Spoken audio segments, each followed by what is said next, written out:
ধুবুলিয়ার হাসাডাঙ্গা বিলের ধারে যে মন্দিরটি রয়েছে মা দুর্গার মন্দির, সেখানে পাশে রয়েছে মা দুর্গার রেস্টুরেন্ট। তো আমরা সেদিন তো ঘুরতে বেরিয়েছিলাম, সিনেমা দেখলাম, মন্দির দেখলাম, তারপরে খেতে চলে গেছিলাম ওই মা দুর্গার রেস্টুরেন্টে। এটা আমার প্রথমবার যাওয়া, মানে থালি খাওয়ার জন্যে। এর আগে আমি এমনি চা খেয়েছিলাম, কচুরি খেয়েছিলাম যখন গেছিলাম, তখন তো মন্দির আর দেখতে পাইনি, খেয়ে দিয়ে চলে এসেছিলাম।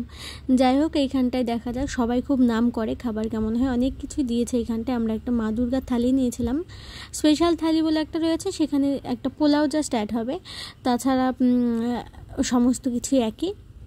আর এটা হচ্ছে মা দুর্গার যে থালিটা রয়েছে সেটা।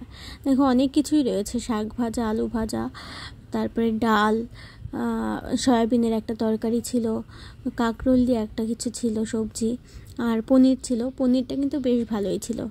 আর হ্যাঁ, সাথে কিন্তু বেগুনিও ছিল, একটু পর পরে দিয়েছে। তো ভাই তো খুব মন দিয়েই খাবার খাচ্ছে, আমাদের যেহেতু খিদেও পেয়ে গেছিলো, তাই খেতে কিন্তু বেশ ভালোই লাগছিলো খাবারগুলো।